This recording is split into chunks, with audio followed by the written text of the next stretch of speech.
It's the last edition for the week. Welcome to Business Morning. I'm Chimeze Obi Iwagu. The inflation number for the month of June rose to 12.56% year-on-year. This is 0.16% points higher than the rate recorded in May 2020, which was 12.40%. Increases were recorded in all divisions that yielded the headline index. The inflation data released this morning by the National Bureau of Statistics shows that on month-on-month basis, the headline index increased to 1.21% in June 2020. This is 0.04% rate higher than the rate recorded in May, which was 1.17%. The urban inflation rate increased to 13.18% year-on-year in June from 13.03% recorded in May, while the rural inflation rate increased to 11.99% in June from 11.83%. The composite food index rose to 15.18% compared to 15.04% in May. This rise in the food index was caused by increases in prices of bread, cereals, potatoes, yam and other tubers, fruits, oils and fats, meat, fish and vegetables. The average annual rate of change of the food subindex for the 12-month period ending June 2020 over the previous 12-month average was 14.46%, representing a 0.13% points increase from the average annual rate of change recorded in May. On month-on-month basis, the food subindex increased to 1.48% in June, up by 0.06% from 1.42% recorded in May. Well, we'll speak more on this later on the show, but let's look at the creative industry then. The federal government over the weekend handed over the National Arts Theatre Complex at Igomu, Lagos, to the Central Bank of Nigeria and the Bankers Committee in order to commence the renovation of the facility. This project, which was expected to be completed within 18 months, is targeted at creating 1 million jobs in the next 5 years. That's according to the Central Bank governor. But let's get more perspective on this. The Director of Communications at the Central Bank of Nigeria, Mr. Isaac Okorafor, is joining us from our Abuja studio. And of course, we will have on Skype one of the stakeholders, a filmmaker and the Chief Executive Officer of Teen Africa TV, Charles Novia. Thank you very much, gentlemen, for joining me on the show. Well, Mr. Okorafor, I have to start with you. So what necessitated this takeover of the National Theatre by the Central Bank and the Bankers Committee? Thank you for having me here, Chimeze. You will recall that, well, you are aware that Nigeria has a 200 million strong population, and 60% of this population is less than 35 years.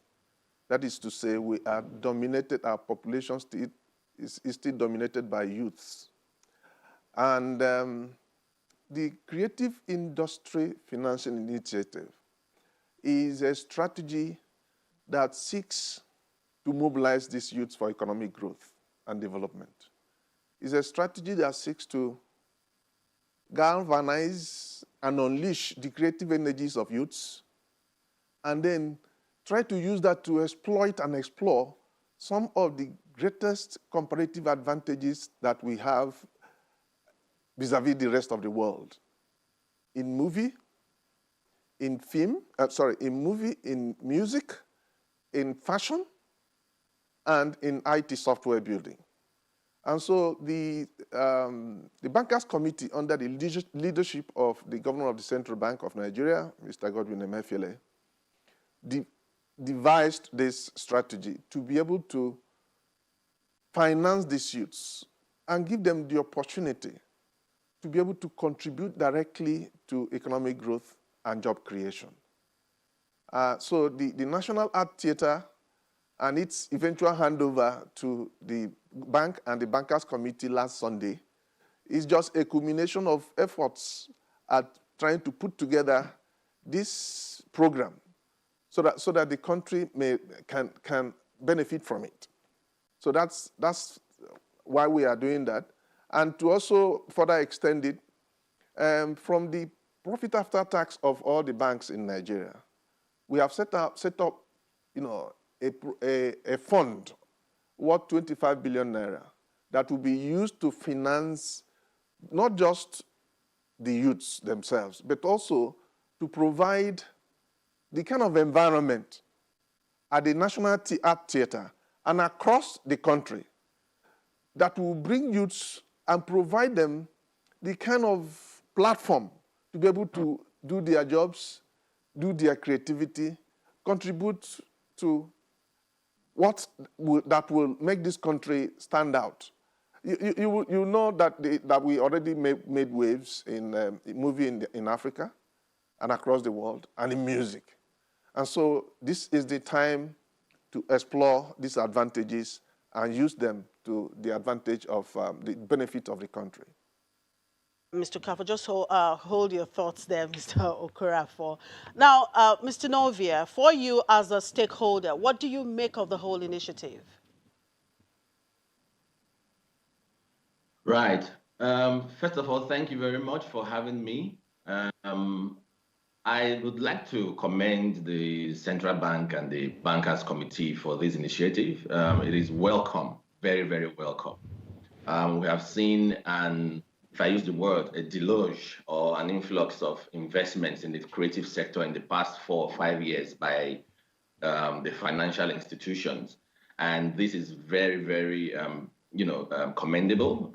If you realize, or if you recall, it's like the creative industry, especially Nollywood, has been self-propagated by the passion and the panache of it, as it were, of the filmmakers, of the stakeholders, and we have always been calling for financial inclusion from the financial sector, venture capitalists, the banks, and this seems to have been happening in very commendable, bursts.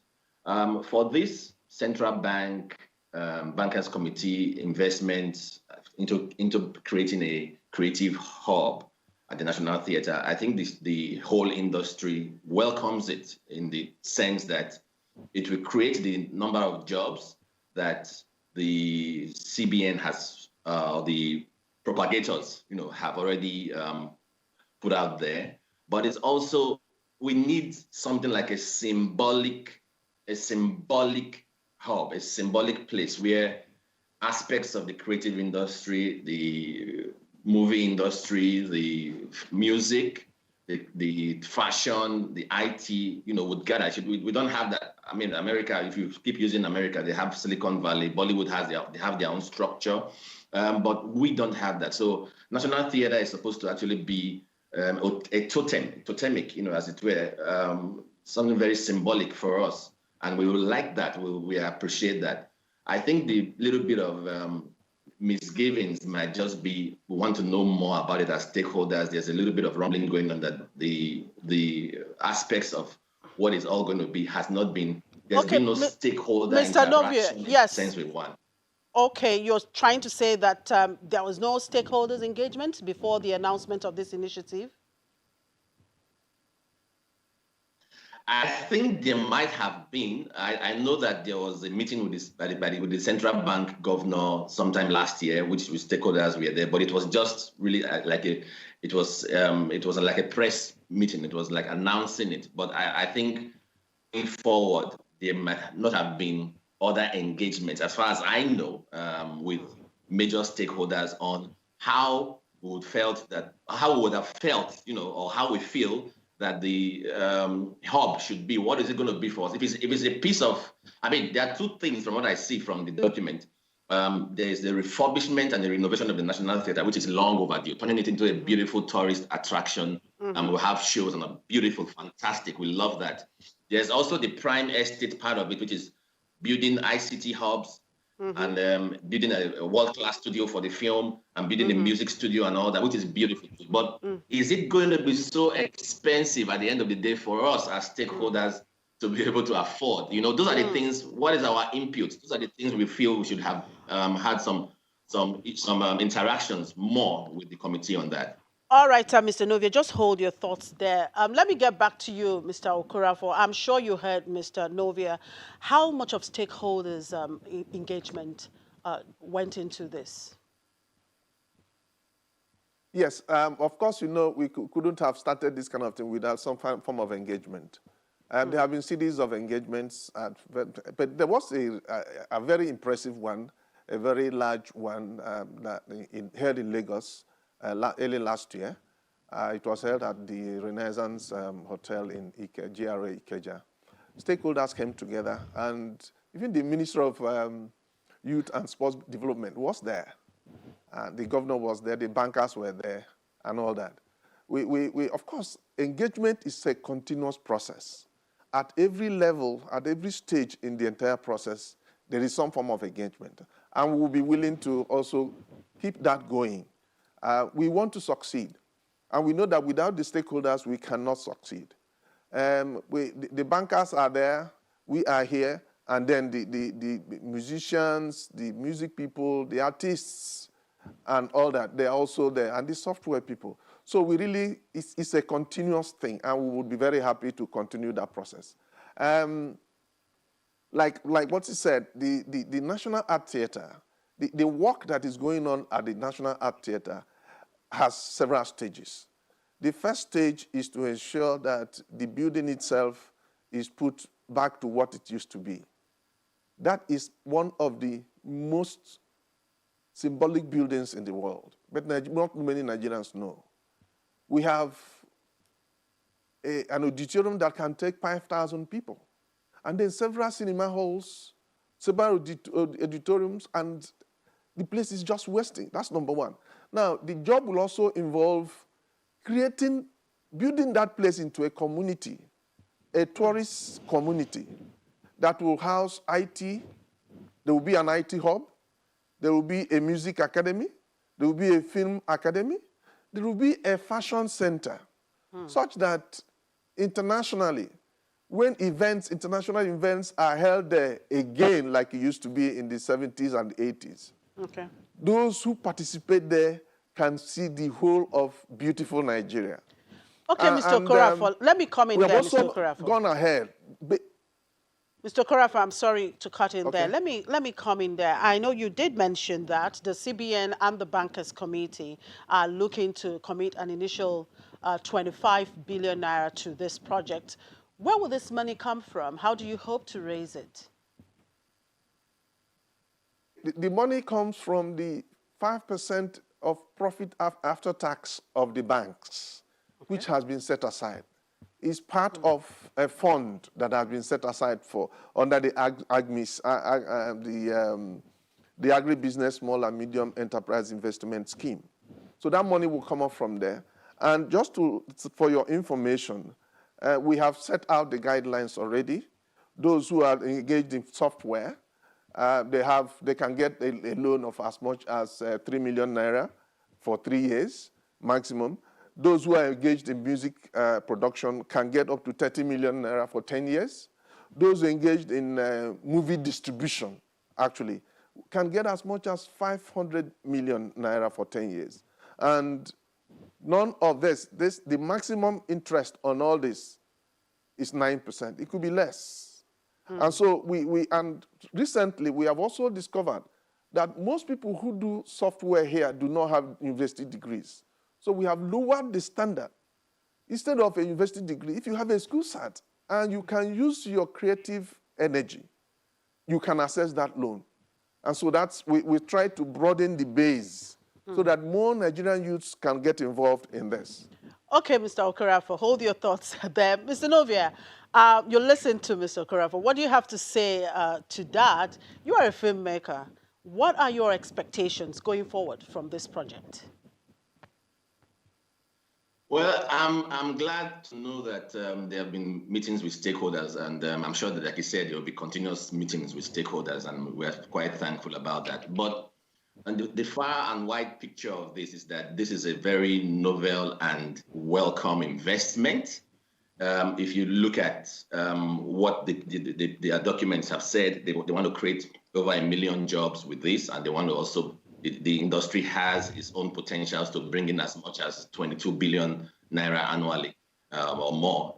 But I think it is going to triple that.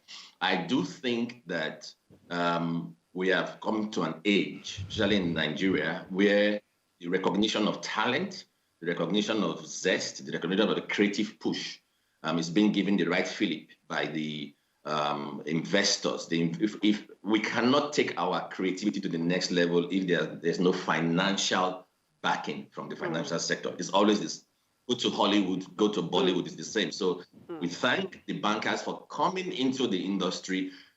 This is something that's going to create jobs for not only Nigerians, but for the whole of Africa. Africa is the next destination, whether we like it or not. And then the creative sector and the IT sector, they are the purveyors of the new African narrative. So the investments right now are very much welcome, and they're in the right momentum. All right, back to you, Mr. Okorafor. Of course, you talked about access to funding there, how this project will be funded, and of course how the stakeholders would have to can actually assess their the funding. But I know that sometime last year the CBN and the Bankers Committee had unveiled what they called the Creative Industry Financing Initiative, which was to enable businesses obtain loans of up to 500 million naira. Where are we on that initiative? What's happening to that initiative? Yeah, that's part of what I was trying to tell to some of the snippets that I have let out earlier on this program. We have gone far. We have done quite a lot. From the records I have here, we have done 169 projects already. 169 projects already, and we've spent about 1.5 billion on those projects, and it's ongoing. What we are saying is that, of course, with the engagements continuing, if there are areas of difficulty, we'll continue to look at them and see what we can do to make it easier for more people to access the loans and for them to go into production, even as the refurbishment of the National Theatre is going on. We are open to this, and if there are groups, stakeholder groups in the industry who are finding it difficult to access this loan, they should make representations to us, and we sit with the Bankers Committee, who are really the owners of the funds, and then we would agree on what needs to be done to make it easier for them. But it's also important to note that this money has to be paid back. This is not the kind of empowerment or palliative people refer to in Nigeria today. These are loans which must be paid back because they belong to the banks. But we are very happy and willing to make sure that people access it easily and that they use it creatively and that they pay back at very low interest rates. So for now, we have done up to about 169 projects worth about 1.5 billion. Okay, we really don't have much time there. Let me get back to you, Mr. Novia. Right. Are you ready to take up this loan and, of course, pay back, Mr. Novia? Well, I'm not involved in taking loans from banks to do my productions. And I think we should also understand that Nollywood itself is a very braggadocious kind of industry. We put our money where our mouth is, and aspects of the funding for our productions have always been self-funded. While others would want to take the loan, I also think from what I've heard that some of the accessibility to the loans are a little bit they're stringent, and that's why a lot of people in the industry are not taking it. So I want the CBN and the bankers to look into that. People would rather raise their 20, 30 million naira and shoot it themselves than to, they say, go and bring your father's, mother's, whatever bones and all that for that. The industry definitely would want more of an open and less stringent kind of conditional templates for accessing the loan. But having said that, we must also realize too that there was something in the components of the loan which was lacking, which is for the television industry. I think that was an oversight or a slight on that aspect. A lot of producers, even from the film sector, are now doing television productions. So I think the CBN should also look at that. People need more television. You see what is happening in the OTT sector, Netflix and all that. A lot of stuff is going on more on the television than in the film. So they can complement themselves, but we should have to look at that. You will have more participation from the television producers than you would from the filmmakers right now. Well, thank you very much, gentlemen, for sharing your thoughts there. I wish we have more time to talk about this, but I think it's an ongoing initiative, it's an ongoing talk, and so we will continue to talk about that. Thank you very much, Mr. Isaac Okorafor, who is the Director of Communications at the Central Bank of Nigeria, and Mr. Charles Novia, the Chief Executive Officer of Teen Africa TV and a filmmaker. Thank you, gentlemen. We'll take a break, and when we come back, we'll look at the latest inflation numbers and some of the macroeconomic development and the outlook. Just stay with us.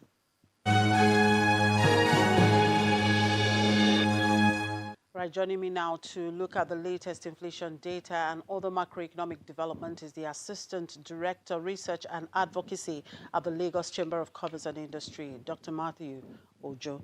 Thank you very much, Dr. Ojo, for joining us on the program.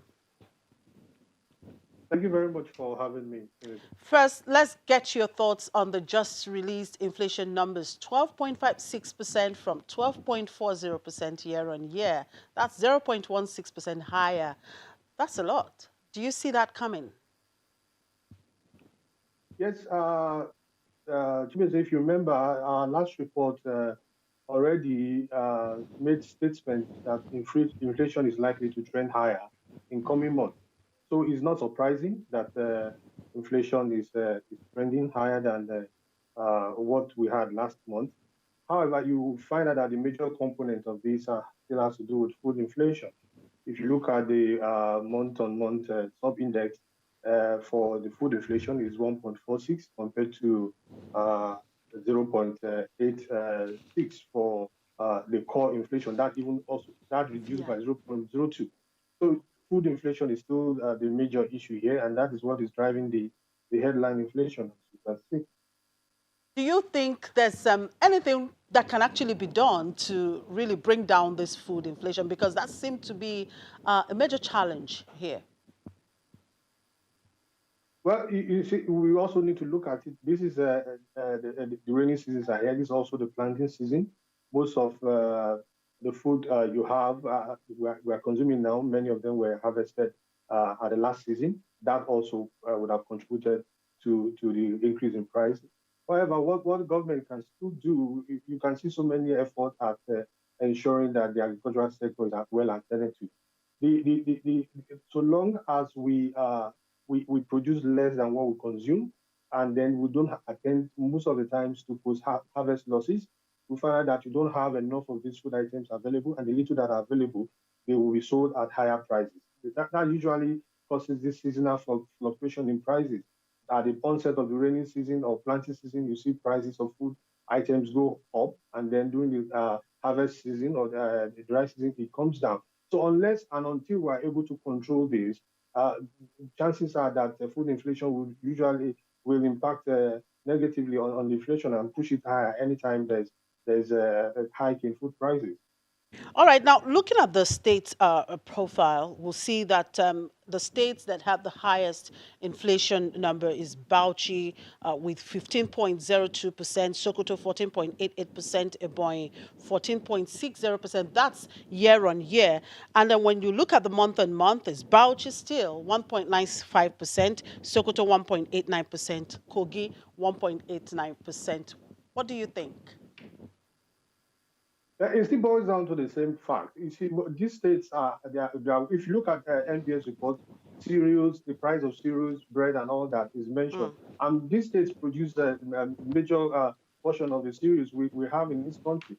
Now, it's the same thing. During the harvest season, you have bounty harvest, you have the price coming down. I think we need to work more on storage, post-harvest activities. If we have these things during the boom period, well stored, well saved. When it's off season and they are released, you see that this can help stabilize prices. But when you have less attention to storage facilities or even improving post-harvest activities, that's why we have that when you're out of stock, the prices goes up. So it's the same thing, whether Bauchi or even any other state. We have a challenge with addressing this on and off season as it concerns agricultural produce of food generally. All right, the Lagos Chamber of Commerce recently had its quarterly review of the economy. What specific impact has the COVID-19 had on businesses, and what are the responses of businesses to these new challenges so far? Well, for businesses generally, it's not been good news. We know that prior to COVID-19, many businesses were suffering, they were struggling, and the coming of COVID-19 did not have matters. Many businesses, they've run out of operations. That those who have challenges of raw materials, they are not producing. Those who are producing are just barely surviving. Many of them have also laid off their staff. Those who have not done so have reduced the salaries of their workers. So generally, productive activity is low, and businesses are really struggling, to survive. Now, if you talk about the impact, looking at the sectors generally, there are some sectors of the economy that are not even open up yet. Those in the hospitality industry or tourism, those ones are still there, not even knowing when they will come on board. So generally, it's been difficult, and those who are even barely surviving are struggling. Not to talk of micro business owners who many of them are even eating so deep into their capital that they can't even come back. Now, the challenge, the opportunities it presents is for business owners to be innovative. You have those who, like I said, they looked at the option of reducing their cost of operations drastically to survive. You have those who have leveraged on the use of ICT to be able to also survive. And then many have had to change their business model. Many have had to look at how to substitute, especially those who depend on import. So they are looking at the area of looking at local options for them to survive. So it's both ways. Why we have the challenge of businesses going down. We also have those businesses who have taken up the challenge of thinking innovatively and coming up with ways and means of survival. So what is your assessment of the impact of government action so far to mitigate the effects of the pandemic? Well, we just have to commend the government because bearing in mind the difficult situation in which the economy was even before COVID-19 came on board, we've seen various measures rolled out by the CBN and the central government also helping or making provisions to help small businesses. The challenge, however, will be the time it takes from when pronouncement is made and when these businesses, start assessing these palliative measures or intervention funds. If we can reduce that time lag, maybe it will be better. However, the little we are seeing shows that government is really concerned and supportive, wants to ensure that businesses survive this hard time. So we commend them. So are there any new opportunities that the COVID experience has created? Like I mentioned, the opportunities that for us as a country that we really need to look at is in the area of import substitution. Because if we are able to ensure that most of what we import are produced locally, then you know that the stress that our currency or the naira is facing will be much reduced. For example, the COVID situation has shown the challenge of us saying that we want to produce test kits locally, and you saw what has happened. I know that many businesses will not think of producing a locally made test kit if not for the situation we have found ourselves. So it's just when you are pushed to the wall, you have to do things that will help you to survive. So those opportunities are there for us to look at import substitution in many areas, for us to leverage on the use of technology, for us to find ways of revamping business models such a way that we make the most out of the little we are doing as business owners. So those are the opportunities we can see for now. An opportunity for us to look inward as a country and then see the most we can bring out of this situation, so that even long after COVID, Nigeria will be in a better place economically. Now, we have witnessed a depreciation in the naira exchange rate in the last 1 month. What are the implications for the economy and, of course, for businesses? Of course, when you look at the depreciation in naira, you have to look at the inflation aspect of it. Prices will go up because, especially for businesses who depend on import, cost of production will trend high, and that means more challenge for consumers. And then also, when you have a situation where naira depreciates, inflation creeps in, then you are reducing the purchasing power of the citizens, because what they earn is fixed income. It doesn't move the same way as inflation does. So that would be a challenge for the economy, but that's where we found ourselves, because truth be told, the naira exchanging for 360, you can't say that's the actual value. Of course, you know, the CBN has also made moves to try and unify the exchange rate. What we have in the I&E window, that's the investors and the export window, is higher than what we have officially from the CBN. And that creates opportunity for people to take advantage of round tripping and the like. But when you have something that is closer to what we have in the I&E, or even closer to what we have in the parallel market, then you can be sure that, okay, the naira value of our revenue from oil will go up. And then also investors, foreign investors will be more encouraged to want to look at the economy and invest.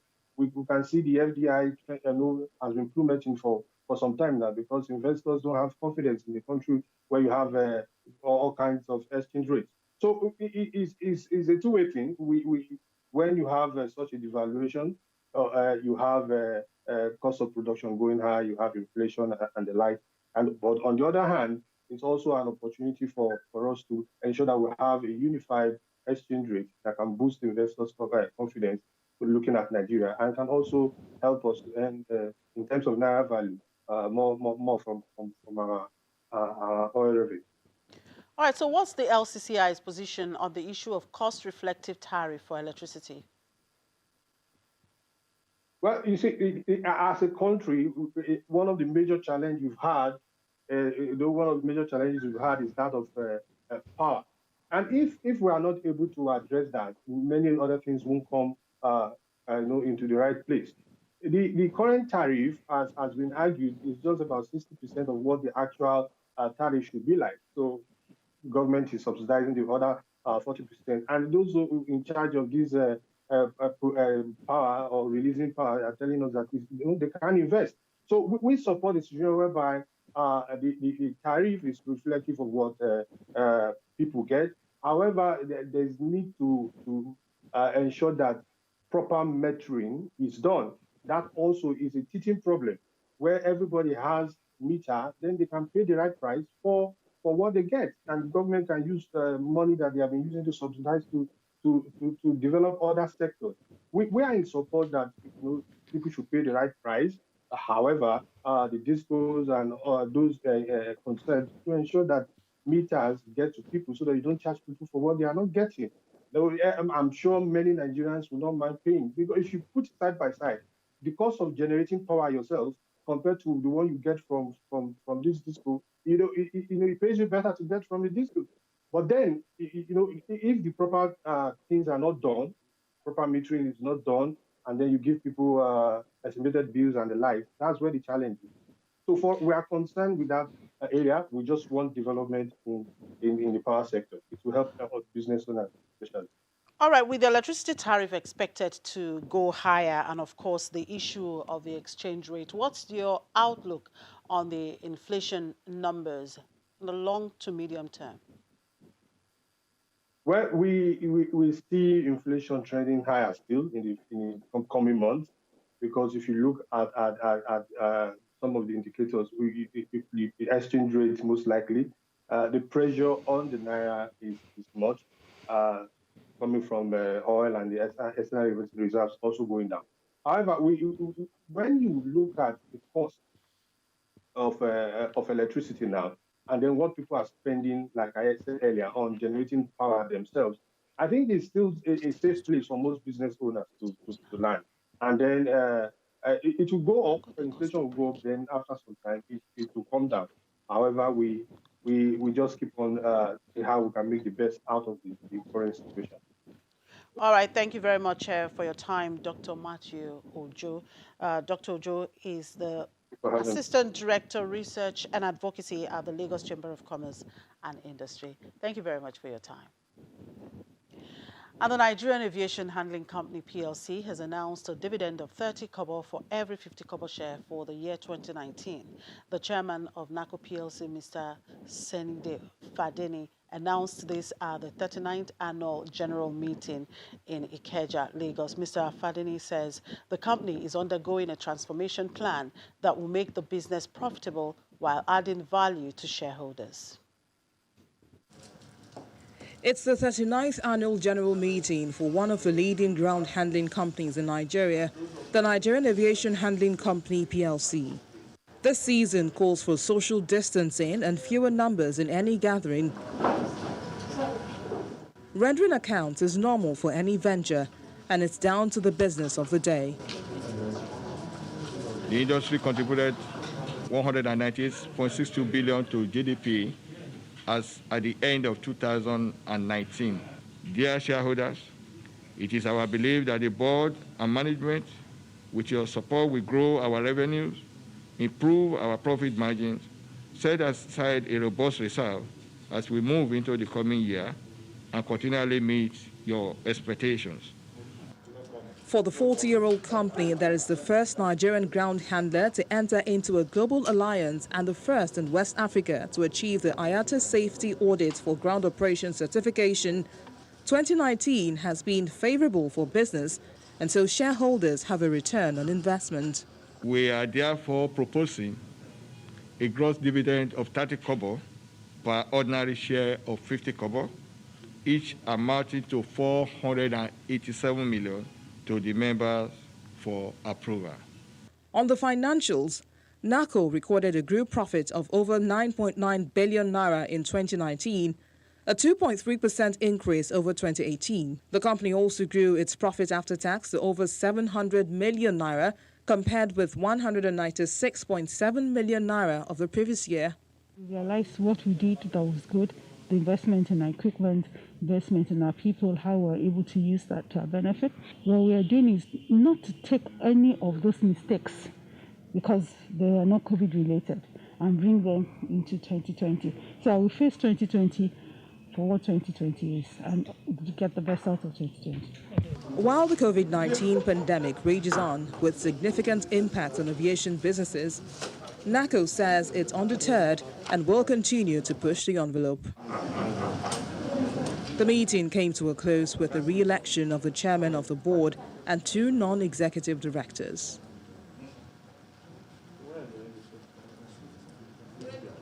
All right, we'll do an opening call to London after the break. Do stay with us.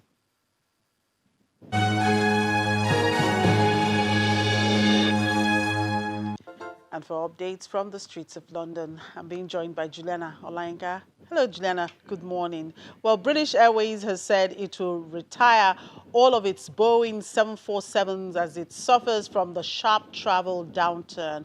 BA is the world's largest operator of the jumbo jets, with 31 in the fleet. That's a difficult decision for the airline, isn't it?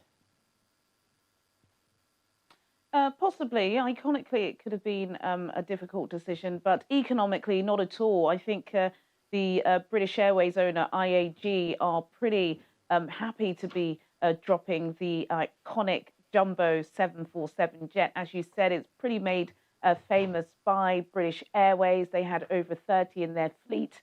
And when they were first modelled in the 1970s, they really paved the way for commercial air travel, but they are gas guzzling. And since the 70s, as you can imagine, there have been so many newer aircrafts, and they are more fuel efficient. And so British Airways had always planned to drop the 747, but they hadn't planned to do that until 2024. Then all of a sudden, the COVID-19 pandemic completely crippled the industry. And BA have said that they don't expect to see pre-COVID passenger numbers until at least another 4 years. So they said with great regret that they are dropping the iconic fleet. It's unlikely to be seen travelling with a British Airways nation flag carrier again. British Airways have been in lots of trouble. We spoke earlier this week about Virgin. They managed to secure a £1.2 billion rescue deal. But BA is still really struggling. They've said that they will have to get rid of at least a quarter of their workforce, which is, I believe, about 28,000 people. They've already said that they may not be travelling back into Gatwick.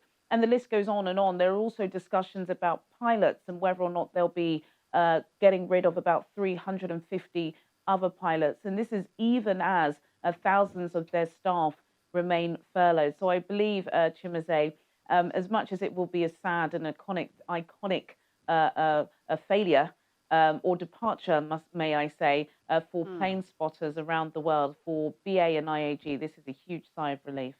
I can imagine. Well, next is finalizing a deal to take on the UK arm of Victoria's Secret, which fell into administration last month. What will this takeover mean for Next? Well, for Next, it means really is this, there's still the king and queen of retail in the UK. This discussion with Victoria's Secrets has been going on for about a month, really, and it's been handled by Deloitte, who have been overseeing the administration process for Victoria's Secrets. It's worth pointing out that this is only the UK operations for Victoria's Secrets. Victoria's Secrets are still doing pretty well in the international market. Next were shortlisted alongside M&S and some other players of who would be best to control the franchise. Next came on top. Some analysts actually describe Next as having the most sophisticated online and delivery service in retail, in not just in Britain but across Europe. So there was no other fitted place for Victoria's Secrets to go. I believe Victoria's Secrets have about 30 stores across the UK, including a pretty very well-known flagship store on Bond Street, which is just a stone's throw away from where I am. And Victoria's Secrets have been pretty clear in saying they do still want to have that physical presence here in Britain. Of course, I'm sure many of our viewers may be familiar with Victoria's Secrets. It is the biggest lingerie brand in the world, and they usually have a very big award, not an award ceremony, a catwalk once a year with some of the most beautiful models in the world as well. And they don't want to dilute their brand, but Next will be taking over, and it'll be interesting to see just how they manage to keep the brand alive while mitigating against these really soaring retail rates, which is crippling the high street and has crippled Victoria's Secret. So that's a great win for Next in its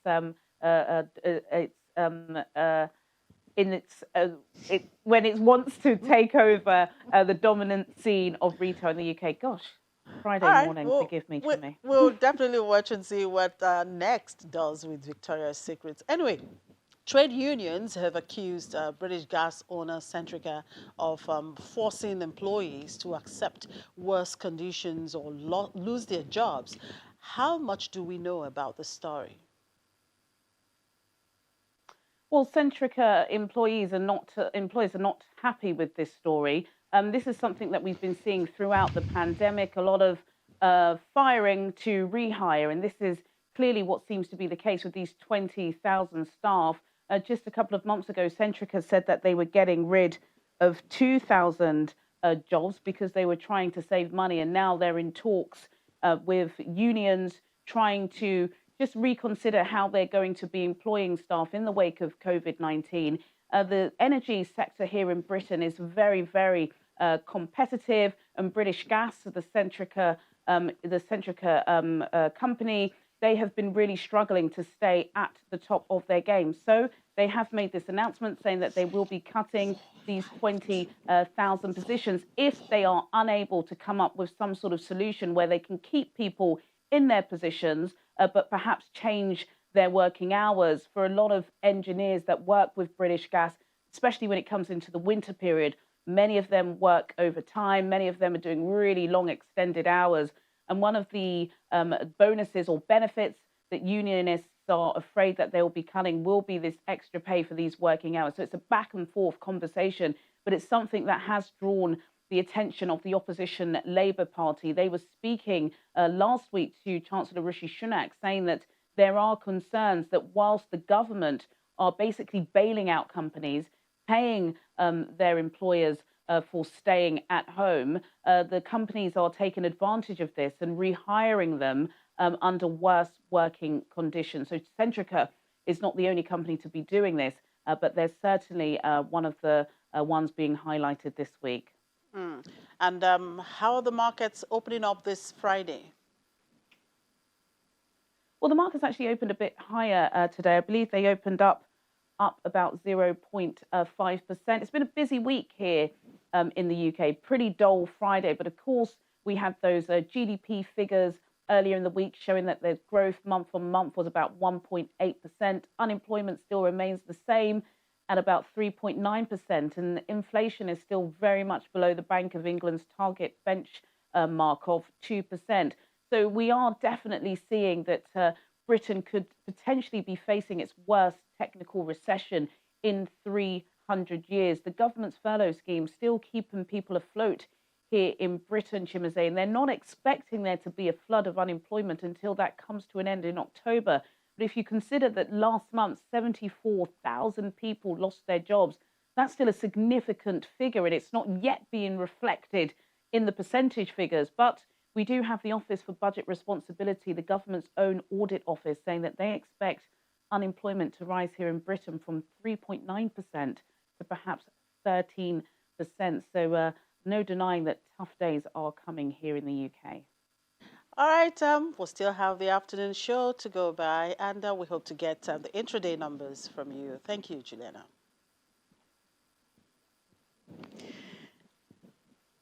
And the Nigeria LNG Limited has reacted to the allegations of illegal withdrawal of $1.05 billion from NNPC's NLNG dividend account by its managing director, Tony Atta, and the group managing director of the NNPC, Lcci, by the House of Representatives. The General Manager, External Relations and Sustainable Development, Mrs. Eyono Fatai Williams, in a statement describes the allegations as false, insisting that NLNG strictly followed extant protocols in the payment of dividends. According to her, the governance and controls around the company's finances also makes the allegations against the managing director and the GMD an impossible scenario, and therefore advises members of the public to disregard the allegations as it is totally baseless and simply untrue. And oil prices were unchanged this morning, with trading marked by growing uncertainty about global recovery in fuel demand as new COVID-19 cases surge in several countries, just as major producers get set to loosen production curbs. U.S. West Texas Intermediate crude futures rose 1 cent at $40.76 a barrel, while Brent crude futures were steady at $43.37 a barrel. Both were still on track to end the week up slightly. The two benchmark contracts fell 1% on Thursday after the Organization of the Petroleum Exporting Countries and Allies, together known as OPEC+, agreed to trim record supply cuts of 9.7 million barrels per day imposed earlier this year by some 2 million barrels per day from August. But actual output additions will be closer to 1.1 million barrels per day as countries like Iraq, which overproduced compared with their commitments to cut supply in May through July, agreed to bigger reductions in August and September. Analysts expect the market to remain in the $40 to $45 a barrel range, with a looming return of some U.S. supply and uncertainty over fuel demand as new lockdowns may be needed to curb the resurgence of COVID-19 cases. Well, that's it on the program for today and, of course, for the week. Thank you for watching. I'm Chimezie Obi Iwagu.